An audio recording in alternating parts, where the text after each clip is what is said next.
Hello दोस्तों, welcome to my YouTube channel Sky का GK. दोस्तों, बिहार दरोगा का डेट आ चुका है। उसी को देखते हुए हम खाकी सीरीज 3.0 एडिटर जगह शुरू कर रहे हैं। उसका रिवीजन करेंगे जल्दी जल्दी। सिर्फ जीएस और जीके देखेंगे और करेंट अफेयर। तो चलिए शुरू करते हैं बिना समय गंवाए। आज का पहला प्रश्न है, सूची 1 और सूची 2 को सम्मिलित कीजिए। सूची 1 और सूची 2 को सम्मिलित करना है, तो इसका आंसर ऑप्शन सी हो जाएगा, यानी फ्लेमिंगो महोत्सव कहाँ का? आंध्र प्रदेश का। और पांग साउ पास अंतर्राष्ट्रीय महोत्सव जो है अरुणाचल प्रदेश से है। छठा अंतर्राष्ट्रीय बाजरा महोत्सव कहाँ पे है दोस्तों? तो ये जो है बाजरा महोत्सव बेंगलुरु है। और 23वां दीप कला मेला बड़ोदरा गुजरात में है। इसका आंसर ऑप्शन सी हो गया। नेक्स्ट क्वेश्चन है, निम्न में से किस देश में HMPV वायरस का फैलाव हुआ है? तो आंसर ऑप्शन सी हो जाएगा, चीन में। नेक्स्ट क्वेश्चन है, निम्नलिखित कथनों पर विचार करें और सत्य कथन की पहचान करें। यानी सत्य कथन आपको छांटना है। ऑप्शन नंबर सी सही हो जाएगा, यानी 1 और 2 दोनों सही है। अभ्यास ला पैरोस के चौथे संस्करण में INS मुंबई ने भाग लिया है। सही है। इस अभ्यास का उद्देश्य समुद्री निगरानी, समुद्री अवरोधन संचालन और हवाई संचालनों के क्षेत्र में सहयोग बढ़ाना है। इसका आंसर ऑप्शन सी हो गया। नेक्स्ट क्वेश्चन है, वन नेशन वन सब्सक्रिप्शन योजना के संदर्भ में असत्य कथन की पहचान करें। इसका आंसर ऑप्शन डी होगा। उपयुक्त में से कोई कथन जो है असत्य नहीं है, यानी सभी सत्य है। तो पढ़ लेते हैं। इससे स्टूडेंट्स और रिसर्चर्स एक डिजिटल पोर्टल के जरिए अंतर्राष्ट्रीय जर्नल तक आसानी से पहुंच सकते हैं। इनका संचालन सूचना और पुस्तकालय नेटवर्क करेगा, जो विश्वविद्यालय अनुदान आयोग UGC के अंतर्गत आता है। वन नेशन वन सब्सक्रिप्शन योजना के तहत 3 साल की अवधि के लिए 6000 करोड़ रुपए। नेक्स्ट क्वेश्चन है 5 नंबर, किस मंत्रालय ने वर्ष 2025 को सुधार वर्ष के रूप में घोषित किया है? तो इसका आंसर ऑप्शन डी हो जाएगा, रक्षा मंत्रालय ने। नेक्स्ट प्रश्न है, चर्चा में रहा बिल्लो नामक एक अत्याधुनिक क्वांटम कंप्यूटिंग चिप किसके द्वारा विकसित किया गया? तो इसका आंसर ऑप्शन सी हो जाएगा, गूगल के द्वारा। 7 नंबर प्रश्न है, निम्नलिखित में से कौन सही सुमेलित नहीं है? तो इसका पहला ऑप्शन है बिहार के नए राज्यपाल आरिफ मोहम्मद खान, सही है। दूसरा है पुजारी ग्रंथि सम्मान योजना, दिल्ली सरकार, सही है। तीसरा है 78वीं संतोष ट्रॉफी विजेता केरल, ये जो है गलत है दोस्तों। इसका आंसर ऑप्शन सी हो जाएगा, केरल नहीं बल्कि पश्चिम बंगाल विजेता है। 8 नंबर प्रश्न है, 38वें राष्ट्रीय खेलों का आयोजन कहाँ किया गया? 38वें राष्ट्रीय खेलों का आयोजन कहाँ किया गया? तो इसका आंसर ऑप्शन डी हो जाएगा, उत्तराखंड में किया गया। नेक्स्ट क्वेश्चन है 9 नंबर, 82वीं गोल्डन ग्लोब अवार्ड के संदर्भ में निम्नलिखित कथनों पर विचार कीजिए और सत्य कथन को चुनिए। तो कथन क्या क्या है? गोल्डन ग्लोब पुरस्कार समारोह का 82वां संस्करण 5 जनवरी को लॉस एंजलिस में आयोजित किया गया, सही है। दूसरा कथन है, द ब्रूट लिस्ट फिल्म को 7 श्रेणियों में नामांकित किया गया, सही है। तीसरा कथन है, फिल्म शोगुन ने टेलीविजन श्रेणी में 4 पुरस्कार जीता, सही है। तो इसका आंसर ऑप्शन डी होगा, सभी कथन जो है सही है। नेक्स्ट क्वेश्चन देख लेते हैं। 10 नंबर प्रश्न है, प्रधानमंत्री मोदी ने सोनमर्ग सुरंग परियोजना का उद्घाटन किया। यह सुरंग कितने किलोमीटर की है?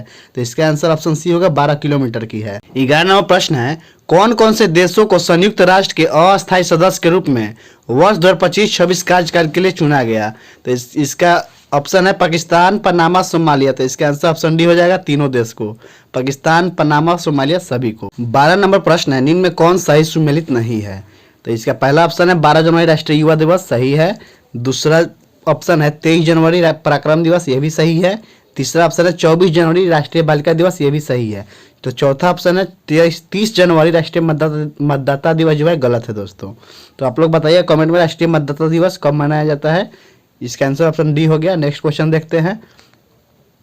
नेक्स्ट प्रश्न है, नासा के जेम्स वेब स्पेस टेलीस्कोप ने पृथ्वी से बड़े एक एक्सोप्लैनेट का पता लगाया है, जो रहने योग्य क्षेत्र में स्थित है और जिसमें जीवन सहायक परिस्थितियां होने की संभावना है। इस एक्सोप्लैनेट का नाम क्या है? तो इसका आंसर ऑप्शन डी होगा, K2-18b। नेक्स्ट क्वेश्चन है, गणतंत्र दिवस समारोह के अवसर पर 8 वर्ष बाद बिहार की झांकी निकाली गई। इस झांकी में घोड़ा कटोरा जलाशय में स्थित भगवान बुद्ध की मूर्ति को दिखाया गया है। घोड़ा कटोरा जलाशय कहाँ स्थित है? तो इसका आंसर ऑप्शन नंबर बी हो जाएगा, घोड़ा कटोरा जलाशय जो है राजगीर में स्थित है दोस्तों। युवा कार्यक्रम और खेल मंत्रालय के द्वारा जारी खेल पुरस्कारों के संदर्भ में निम्न कथन पर विचार कीजिए और सही कथन का चयन कीजिए। तो इसका आंसर ऑप्शन ए हो जाएगा, 1 और 2 सही है। यानी गुकेश डी को शतरंज के लिए मेजर ध्यानचंद खेल रत्न पुरस्कार 2024 से सम्मानित किया गया, सही है। और श्री मुरलीकांत राजा राम पेटकर जी को अर्जुन पुरस्कार आजीवन श्रेणी में से सम्मानित किया गया, यह भी सही है। और तीसरा कथन जो है दोस्तों गलती है, तो इसका आंसर ऑप्शन ए हो जाएगा, 1 और 2 सही है।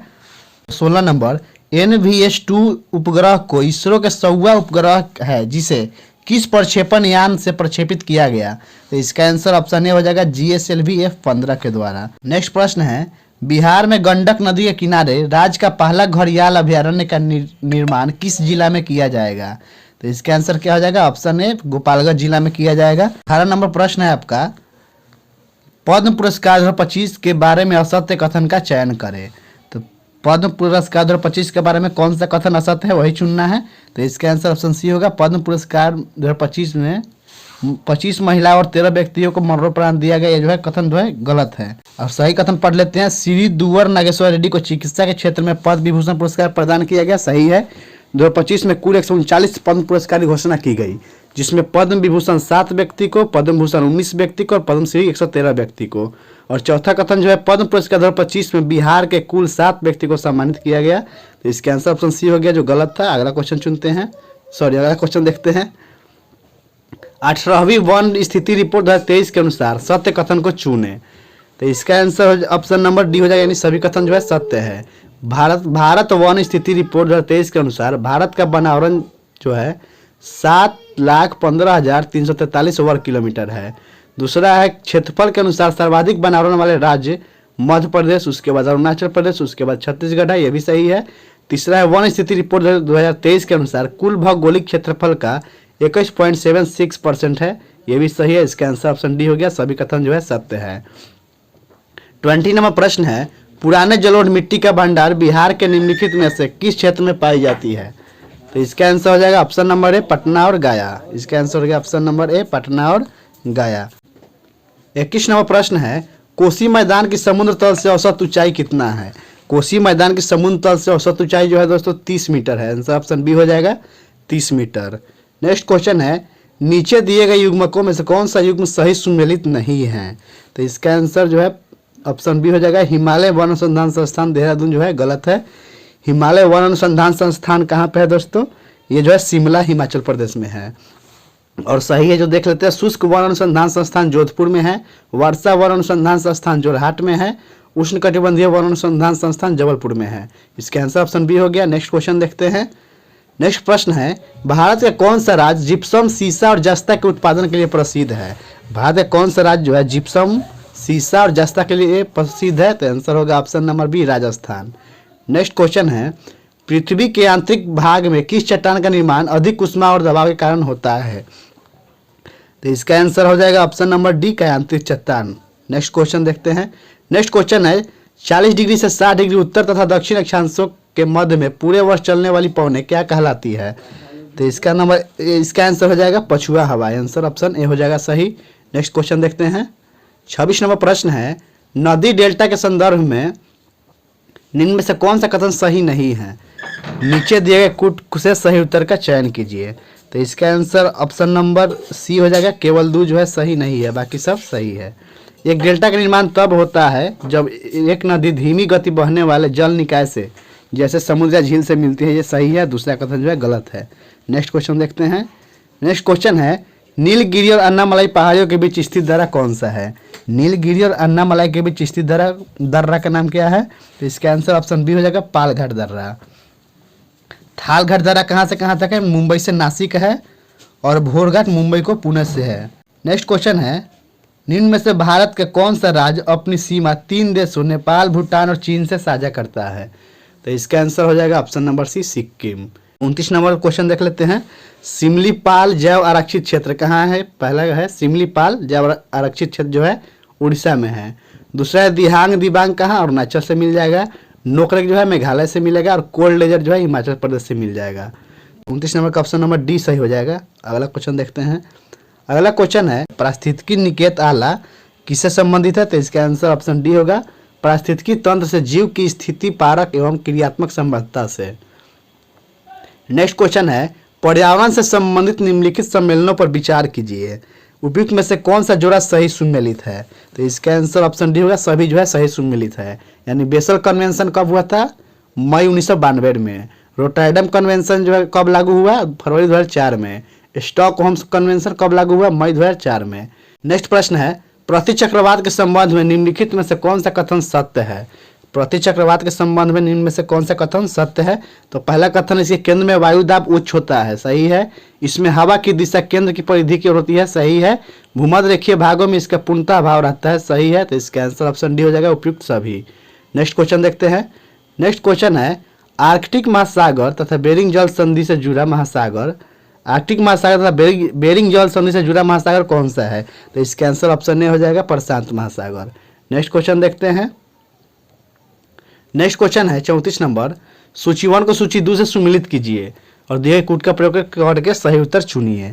तो इसका आंसर ऑप्शन नंबर ए हो जाएगा, यानी अनुच्छेद 26 जो है धार्मिक कार्यों के प्रबंधन की स्वतंत्रता संबंधित है। अनुच्छेद 40 ग्राम पंचायतों का गठन संबंधित है। अनुच्छेद 98 जो है संसद सचिवालय संबंधित है। अनुच्छेद 239 जो है संघ शासित क्षेत्रों का प्रशासन से संबंधित है। 35 नंबर क्वेश्चन है आपका, वर्ष 2011 में भारत के संविधान में होने वाले 97वें संशोधन का संबंध किस विषय से है? तो इसका आंसर हो जाएगा ऑप्शन नंबर बी, सहकारी संस्थाओं का गठन व कार्य संचालन से। नेक्स्ट प्रश्न देखते हैं।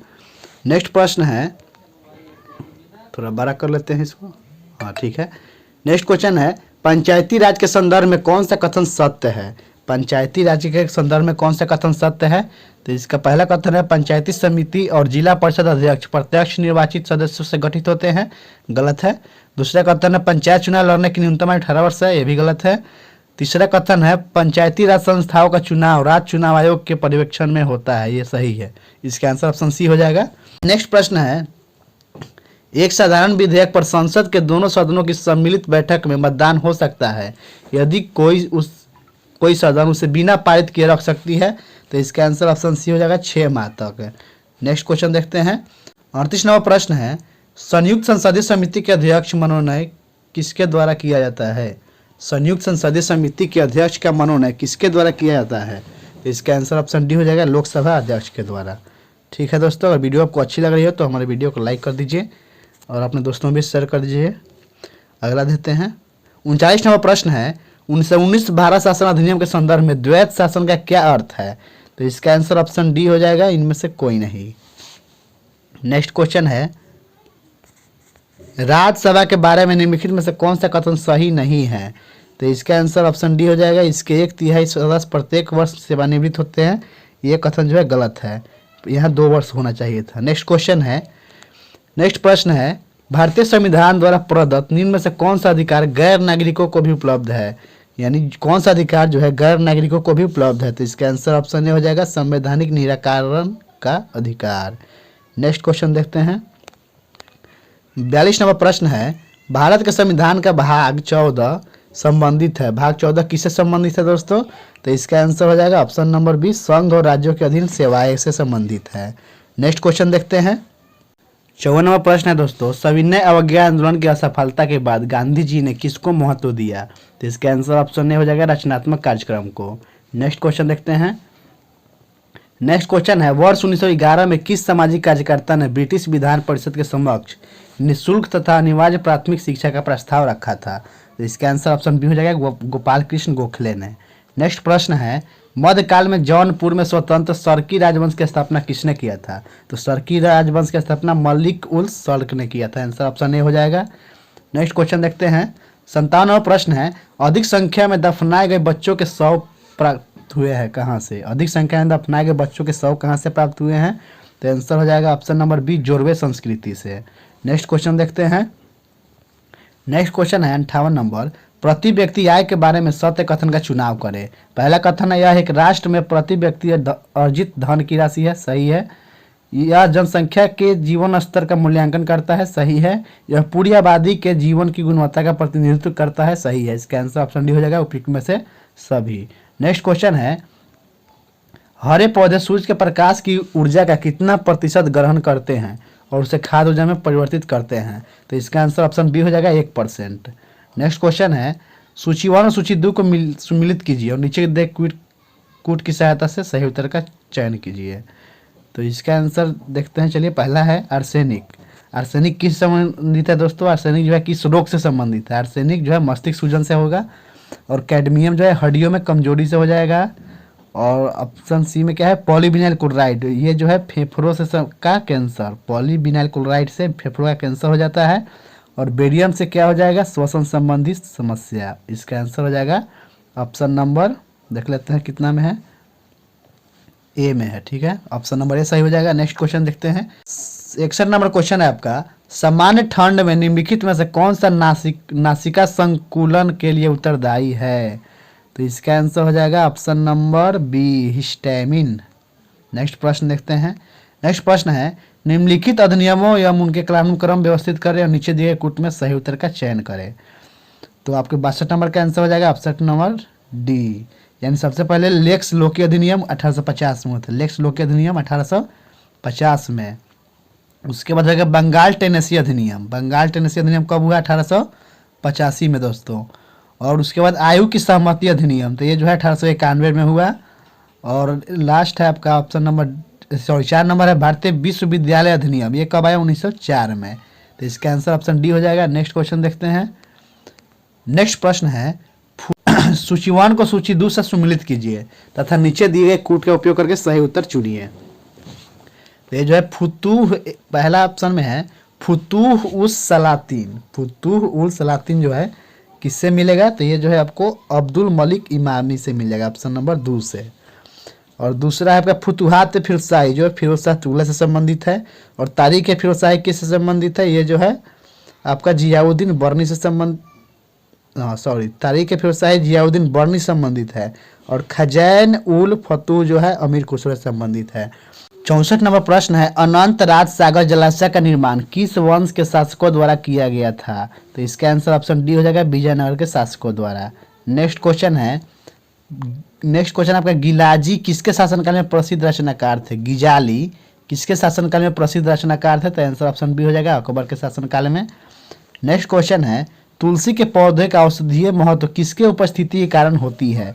तो इसका आंसर ऑप्शन डी हो जाएगा, फिनोल एवं फ्लोवेनॉइड्स के। अगला क्वेश्चन है, निम्नलिखित में से किस एक कोशिकीय कोशिकांग समूह में डीएनए होता है? निम्नलिखित में से किस एक कोशिकीय कोशिकांग समूह में डीएनए होता है? तो इसका आंसर ऑप्शन ए हो जाएगा, सूत्रकणिका, केंद्रक और हरितलवक में। नेक्स्ट प्रश्न है 68 नंबर, निम्न में से कौन सी विधि राष्ट्रीय आय आकलन की विधि में से एक नहीं है? निम्न में से कौन सी विधि राष्ट्रीय आय आकलन की विधि में से एक नहीं है? तो इसका आंसर ऑप्शन ए होगा, वितरण विधि। नेक्स्ट क्वेश्चन देखते हैं। नेक्स्ट क्वेश्चन है, निम्नलिखित घटना पर विचार कीजिए तथा इन्हें सही कालानुक्रम में व्यवस्थित कीजिए, सबसे पहले से प्रारंभ करते हुए आखिरी गतिविधि तक। तो इसका आंसर हो जाएगा ऑप्शन नंबर सी, यानी पहले तीसरा हुआ, यानी पहले इलेक्ट्रॉनिक खोज हुआ 1897 में दोस्तों, इलेक्ट्रॉनिक खोज का हुआ 1897 में। और उसके बाद आपका जो है प्रोटॉनिक खोज हुआ 1917 में, 1917 में। उसके बाद न्यूट्रॉन की खोज 1932 में हो जाएगा। और पाई मेसन की खोज जो है 47 में हो जाएगा दोस्तों। तो इसका आंसर ऑप्शन सी हो गया, 3 4 2 1। नेक्स्ट क्वेश्चन देखते हैं। नेक्स्ट क्वेश्चन है, निम्नलिखित में से कौन सा आधुनिक भारतीय इतिहास में घटनाओं के सही कालानुक्रम को इंगित करता है? तो इसका आंसर ऑप्शन सी होगा, पहले मांटो मेलो सुधार, उसके बाद जलियांवाला बाग त्रासदी, उसके बाद गांधी निर्मित समझौता, फिर उसके बाद अगस्त प्रस्ताव। नेक्स्ट क्वेश्चन देखते हैं। नेक्स्ट क्वेश्चन है 71 नंबर देख लेते हैं, किस स्वतंत्रता संग्राम सेनानी ने लाठी और अखाड़ा क्लब की स्थापना किया था? तो लाठी और अखाड़ा क्लब की स्थापना जो है बाल गंगाधर तिलक ने किया था, ऑप्शन डी हो जाएगा सही। 72 नंबर प्रश्न है, सैयद वंश के सुल्तानों का सही कालानुक्रम क्या है? तो इसका जो है ऑप्शन नंबर सी सही हो जाएगा, यानी पहले एक यानी खिज्र खान, उसके बाद मुबारक शाह, उसके बाद अलाउद्दीन आलम शाह, उसके बाद जो है मोहम्मद शाह। अगला क्वेश्चन देखते हैं। अगला क्वेश्चन, निम्नलिखित में से कौन सा गुप्तकालीन प्रशासनिक विभाजन का सही अनुक्रम है? तो इसका आंसर ऑप्शन ए हो जाएगा, भुक्ति, उसके बाद विषय, उसके बाद विधि, सबसे लास्ट में ग्राम। भुक्ति जो है सबसे बड़ा भाग होगा, उसके बाद विषय यानी प्रांत या जिला, और विधि का मतलब होता है नगर या कस्बा, और ग्राम का मतलब गांव या आसपास का क्षेत्र हो जाएगा। नेक्स्ट क्वेश्चन देखते हैं। 74 नंबर प्रश्न है, नैनो टेक्नोलॉजी का जनक, नैनो टेक्नोलॉजी का जनक किसे माना जाता है? इसका आंसर हो जाएगा option number C, Richard Feynman को नैनो टेक्नोलॉजी का जनक कहा जाता है, रिचर्ड फेनमैन। नेक्स्ट प्रश्न है, किस शैवाल से आयोडीन की प्राप्ति होती है? किस शैवाल से आयोडीन की प्राप्ति होती है? तो आंसर ऑप्शन बी होगा, लेमिनेरिया से। 76 नंबर क्वेश्चन है, निम्नलिखित में से किस विटामिन की कमी से सीलियक रोग होता है? निम्नलिखित में से किस विटामिन की कमी से सीलियक रोग होता है मित्रों? तो इसका आंसर ऑप्शन बी हो जाएगा, विटामिन B12 के समय। अगला क्वेश्चन है, किसने कहा था कि साक्षरता अपने आप में शिक्षा नहीं है? तो इसका आंसर ऑप्शन सी हो जाएगा, महात्मा गांधी। नेक्स्ट क्वेश्चन है, बुलेट प्रूफ जैकेट के निर्माण में आमतौर पर निम्नलिखित में से किस सिंथेटिक फाइबर का उपयोग किया जाता है? तो आंसर होगा ऑप्शन डी, केवलर का। 79वां प्रश्न है, कौन सा कार्य मेडुला ऑब्लंगेटा द्वारा नियंत्रित होता है? कौन सा कार्य मेडुला ऑब्लंगेटा द्वारा नियंत्रित होता है? तो पहला ऑप्शन है छींकना, दूसरा है उल्टी करना और तीसरा है खांसना और चौथा है उपयुक्त सभी। तो इसका आंसर ऑप्शन डी हो जाएगा, उपयुक्त सभी। नेक्स्ट प्रश्न है, निम्नलिखित में से कौन सा वेद विभिन्न देवताओं को प्रस्तुत की जाने वाली प्रार्थनाओं का संग्रह है? तो इसका आंसर ऑप्शन ए हो जाएगा, ऋग्वेद। नेक्स्ट क्वेश्चन देखते हैं। नेक्स्ट क्वेश्चन है आपका, प्रशासन के संदर्भ में निम्नलिखित को सम्मिलित कीजिए। तो दीवान अर्ज ये किससे संबंधित है? ये जो है सैन्य विभाग है। और दीवान रसालत क्या है? ये विदेशी और धार्मिक मामलों का विभाग है। दीवान इंसा जो है संचार मंत्री का विभाग है। और दीवान विजारत जो है वित्त विभाग है। दीवान विजारत वित्त विभाग है। अगला क्वेश्चन देखते हैं। अगला क्वेश्चन है, इंडिपेंडेंट लेबर पार्टी के गठन, इंडिपेंडेंट लेबर पार्टी का गठन किसने किया था? तो इसका आंसर ऑप्शन ए हो जाएगा, भीमराव अंबेडकर ने। नेक्स्ट क्वेश्चन है, शेविंग क्रीम की मृदुता किसके कारण संवर्धित की जाती है? शेविंग क्रीम की मृदुता किसके द्वारा संवर्धित की जाती है? तो इसका आंसर हो जाएगा, पोटेशियम कार्बोनेट के द्वारा। ऑप्शन नंबर बी सही होगा। अगला क्वेश्चन देखते हैं। 84वां प्रश्न है, फॉलोसॉफर्स वूल यानी यशोद पुष्प रासायनिक दृष्टि से है, यानी यशोद पुष्प का रासायनिक नाम क्या है? सीधा सीधी हो जाएगा क्वेश्चन। तो इसका आंसर ऑप्शन ए हो जाएगा, जिंक ऑक्साइड को बोलते हैं यशोद पुष्प। नेक्स्ट क्वेश्चन है, निम्नलिखित में से किस शैवाल को ग्रीन मोल्ड के नाम से जाना जाता है? किस शैवाल को ग्रीन मोल्ड बोला जाता है? तो आंसर होगा option D, Penicillium. Next question है, किस ग्रंथ को तमिल साहित्य का बाइबिल एवं तमिल साहित्य का आधार ग्रंथ माना जाता है? तो इसका आंसर ऑप्शन सी हो जाएगा, तिरुकुरल। तिरुकुरल। नेक्स्ट क्वेश्चन देखते हैं। 87वां प्रश्न है, शैल क्रिया में पट्टियों के रूप में, शैल क्रिया में पट्टियों के रूप में किसका प्रयोग किया जाता है? तो इसका आंसर हो जाएगा option number D, calcium phosphate का। नेक्स्ट क्वेश्चन देखते हैं। 88वां प्रश्न है, मिलान करना है। तो ऑर्निथोलॉजी, ऑर्निथोलॉजी जो है पक्षियों का अध्ययन है, इसका इस पक्षियों के अध्ययन से मिल जाएगा। ऑस्टियोलॉजी जो है हड्डियों का अध्ययन है। लेपिडेटेरियोलॉजी किसका अध्ययन है? तितलियों का अध्ययन है। और माइकोलॉजी जो है कवक का अध्ययन है। नेक्स्ट क्वेश्चन देखते हैं। नेक्स्ट क्वेश्चन है आपका 89 नंबर, पालों और प्रतिहारों के प्रशासन के संदर्भ में उपरिका शब्द का क्या तात्पर्य है? तो उपरिका शब्द का तात्पर्य है, ऑप्शन डी सही होगा, भुक्ति या प्रांत का प्रमुख जो है उपरिका कहलाता था। नेक्स्ट क्वेश्चन है, कर्तन एवं दहन की कृषि प्रणाली को भारत के किस राज्य में वेबर के रूप में जाना जाता है? तो वेबर जो है मध्य प्रदेश में बोला जाता है। ऑप्शन ए सही हो जाएगा। नेक्स्ट क्वेश्चन देखते हैं। 91 नंबर प्रश्न है, Pakistan and the partition of India, Pakistan and the partition of India पुस्तक के लेखक कौन है? आंसर होगा Bhimrao Ambedkar. Option number A. Next question देखते हैं। 1961 में बेलग्रेड में गुट निरपेक्ष आंदोलन का प्रथम सम्मेलन में कुल कितने देशों ने भाग लिया था? तो इसका आंसर हो जाएगा ऑप्शन नंबर बी, 25 देशों भाग लिया था। अगला क्वेश्चन देखते हैं। 93 नंबर प्रश्न है, वह जलीय पौधा जिसे प्रायः जल प्लावित धान के खेत में जैव उर्वरक के रूप में प्रयोग में लाया जाता है, तो वह जो है कौन सा है? इसका आंसर ऑप्शन बी हो जाएगा, एजोला है। नेक्स्ट क्वेश्चन देखते हैं। 94 नंबर प्रश्न है, माथुरी लोक नृत्य किस राज्य में प्रचलित है? तो माथुरी लोक नृत्य जो है तेलंगाना में प्रचलित है। आंसर ऑप्शन सी हो जाएगा, तेलंगाना। नेक्स्ट क्वेश्चन है, आयोडीन और पोटेशियम क्लोराइड के मिश्रण से आयोडीन को अलग किया जा सकता है, तो इसका आंसर हो जाएगा ऑप्शन नंबर सी, ऊर्ध्वपातन द्वारा। नेक्स्ट क्वेश्चन देखते हैं। 96 नंबर प्रश्न है, निम्नलिखित में से कौन सा कृषि पद्धतियों का सही क्रम है? तो इसका आंसर हो जाएगा ऑप्शन नंबर बी, पहले मिट्टी तैयार करेंगे, उसके बाद बुआई होगा, फिर सिंचाई होगा और अंत में कटाई होगा। नेक्स्ट प्रश्न देखते हैं। नेक्स्ट प्रश्न है 97 नंबर, पूंजी खाता परिवर्तनीयता की सिफारिश निम्न में से किस समिति ने की थी? तो इसका आंसर हो जाएगा ऑप्शन नंबर ए, तारापोर समिति ने किया था। नेक्स्ट क्वेश्चन देखते हैं। 98 नंबर प्रश्न है, बिना प्रतिनिधित्व बिना प्रतिनिधित्व कोई कराधान नहीं किस क्रांति का नारा था? तो इसका आंसर हो जाएगा ऑप्शन नंबर ए, अमेरिकन क्रांति का नारा था। अगला क्वेश्चन है 99 नंबर। फ्रांस में 14 जुलाई का ऐतिहासिक घटना के कारण मनाई जाती है। फ्रांस में 14 जुलाई किस ऐतिहासिक घटना के कारण मनाई जाती है? तो आंसर ऑप्शन ए हो जाएगा, बास्तिल का पतन हुआ था इसी दिन, यानी 14 जुलाई 1789 को है बास्तिल का पतन हुआ था। नेक्स्ट क्वेश्चन देखते हैं। आज का अंतिम प्रश्न है 100 नंबर क्वेश्चन है, सॉरी। 2011 की जनगणना के अनुसार बिहार की जनसंख्या का कितना प्रतिशत शहरी क्षेत्र में रहता है? तो इसका आंसर हो जाएगा ऑप्शन नंबर बी सही हो जाएगा, 11.3%। थैंक यू दोस्तों, आज का वीडियो समाप्त होता है।